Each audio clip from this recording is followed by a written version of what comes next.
Israel ने Gaza पर कब्जा करने का पूरा प्लान तैयार कर लिया। बाकायदा इसे लेकर इजरायली सेना ने अपना काम भी शुरू कर दिया है। लेकिन जब से बात पूरी दुनिया में फैली है, तभी से तमाम देशों की नींद उड़ी हुई है। कई देशों ने सीधे तौर पर इसका विरोध किया और वो नेतन्याहू के इस फैसले से नाखुश और नाराज भी हैं। तो वहीं मुस्लिम देश तुर्की इजराइल के इस फैसले के खिलाफ सीधे सीधे मैदान में उतर आया है। और तो तुर्की ने सभी मुस्लिम देशों से एक साथ आने की अपील भी की है।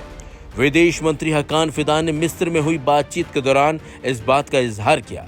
उन्होंने कहा कि मुस्लिम देशों को एकजुट होकर इजराइल की गाजा सिटी पर कब्जे की योजना के खिलाफ इंटरनेशनल लेवल पर विरोध करना चाहिए।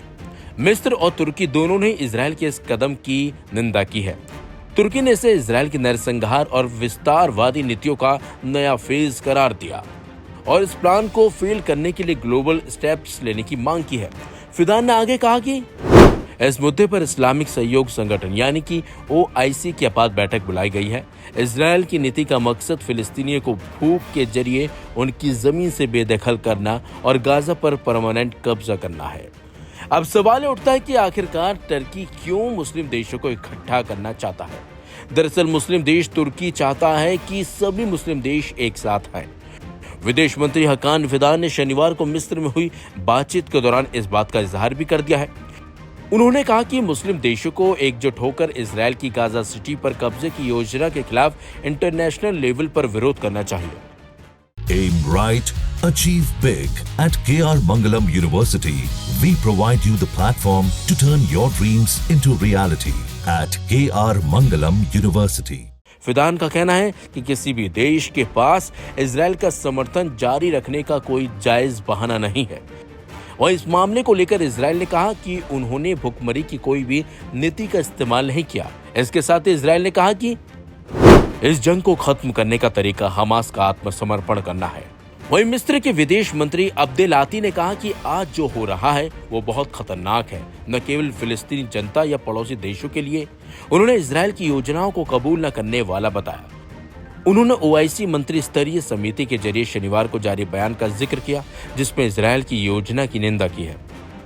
OIC समिति ने इजराइल की योजना को बेहद खतरनाक और नाकाबिले कबूल इजाफा, इंटरनेशनल कानूनों के खिलाफ वर्जी और अवैध कब्जे को परमानेंट बनाने की कोशिश करार देते हुए वार्निंग दी है कि अमन की किसी भी संभावना को खत्म कर देगा।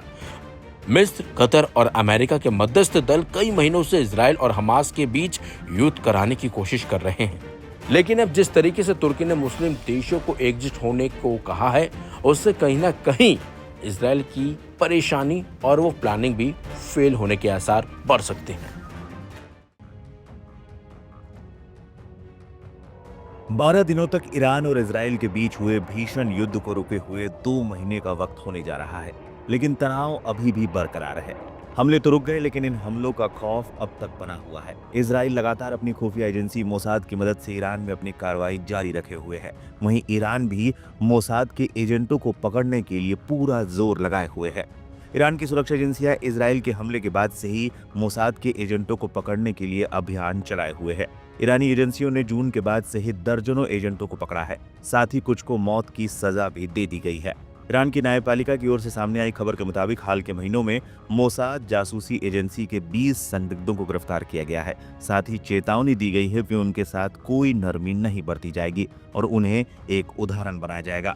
ईरान ने अपने एक प्रमुख परमाणु वैज्ञानिक रुजवे वादी को मुल्क से गद्दारी के आरोप में फांसी से लटका दिया है।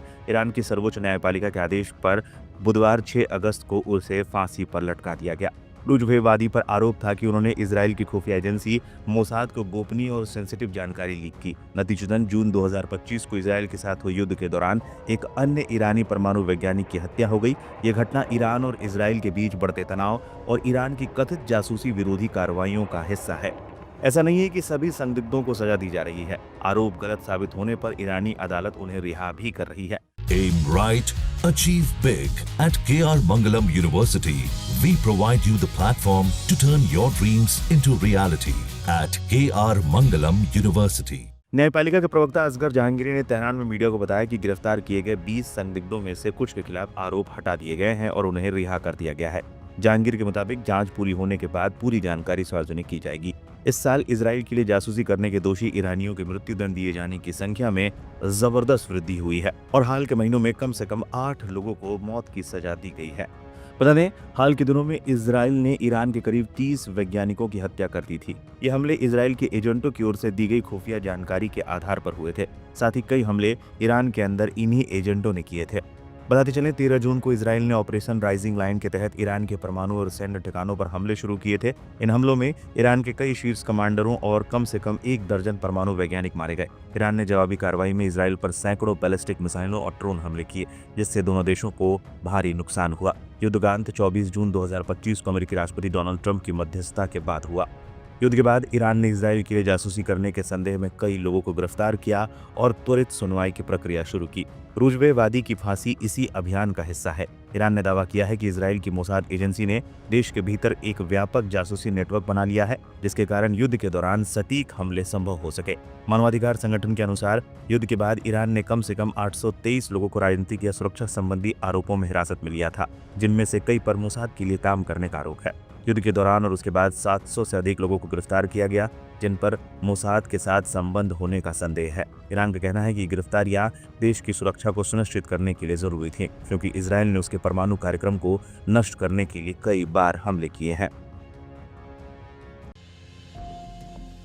इजराइल ने गजा पर कब्जा करने की रणनीति बना ली है, बल्कि इस पर इजराइल ने काम करना भी शुरू कर दिया है। दरअसल इजरायली वॉर कैबिनेट ने गजा पर पूर्ण कब्जा करने की योजना को मंजूरी दे दी है। इसके बाद इजरायली सेना गजा में मिलिट्री ऑपरेशन तेज करने की तैयारी कर रही है, ताकि गजा पर पूरी तरह से कब्जा किया जा सके। वहीं इस फैसले के बाद दुनिया भर से इजराइल की मजम्मत हुई है।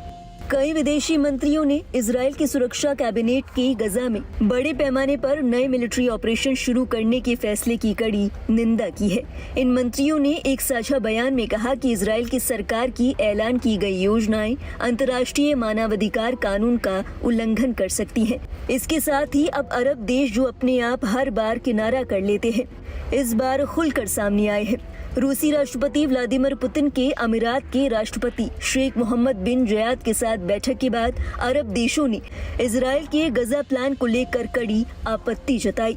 यूएई के साथ साथ कतर ने भी इजराइल के गजा प्लान को लेकर कहा कि ये खतरनाक होगा।